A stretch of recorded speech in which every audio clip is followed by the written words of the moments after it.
Hello friends, यदि आपने कोई प्रॉपर्टी खरीदी है, उसकी रजिस्ट्री करवा ली और रजिस्ट्री करवाने के बाद आपने 35 दिन तक दाखिल खारिज नहीं करवाया पाया, दाखिल खारिज या इंग्लिश में म्यूटेशन नहीं करवा पाया, तो आपको कानूनन क्या क्या परेशानियां आएंगी।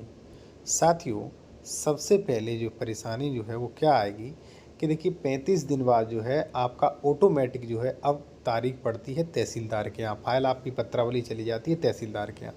ठीक है, आपके पास नोटिस भी चला जाता है। यदि आप फिर भी नहीं आते हैं तो वहाँ पे आपकी पत्रावली जो है वो निरस्त कर दी जाती है और जो भी वहाँ का अभिलेखागार होता है वहाँ पे पहुँचा दी जाती है। ठीक है, और आपकी ज़मीन का दाखिल खारिज नहीं होता है। ठीक है, अब यदि आपको वहीं पर दाखिल खारिज कराना है तो आप क्या करिए, 35 दिन की तारीख पड़ेगी, आप तहसीलदार न्यायालय में जाके पता कर लीजिए और वहाँ पे आप एविडेंस दे दीजिए, आपका दाखिल खारिज हो जाएगा बिना ही एडवोकेट के। अब मान लीजिए दाखिल दफ्तर आपकी पत्रावली हो गई, पत्रावली निरस्त हो गई, आपने दाखिल खारिज नहीं करवा पाया, फिर क्या होगा? तो देखिए फिर आपको लगभग मान लीजिए 2-3 साल तक करवाना चाहते हैं तो आसानी से करवा सकते हैं।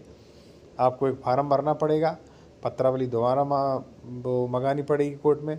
ठीक है, और वो पत्रावली फिर से शुरू होगी, आप उस पर एविडेंस देंगे, वो जो है दाखिल खारिज हो जाएगा अगर उस पर कोई विवाद नहीं है तो।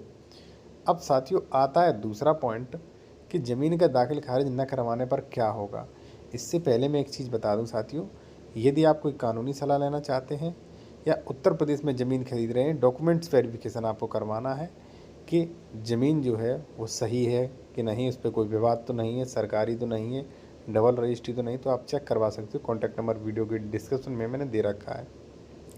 देखिए आपने ज़मीन का दाखिल खारिज नहीं करवा पाया तो आपको तमाम समस्या आएगी। न धारा 24 करवा सकते हो आप मेड़बंदी, न बेदखली करवा सकते हो धारा 134, न 116, न 117, न 32/38।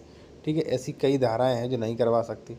खतौनी में आपका नाम नहीं आएगा, खतौनी में उसी का नाम दिखाएगा जो जो ज़मीन बेच चुका है, पूरे पैसे ले चुका है। तो आपको साथियों तमाम समस्याएं आने वाली हैं अगर आपकी ज़मीन दाखिल खारिज नहीं हुई है तो।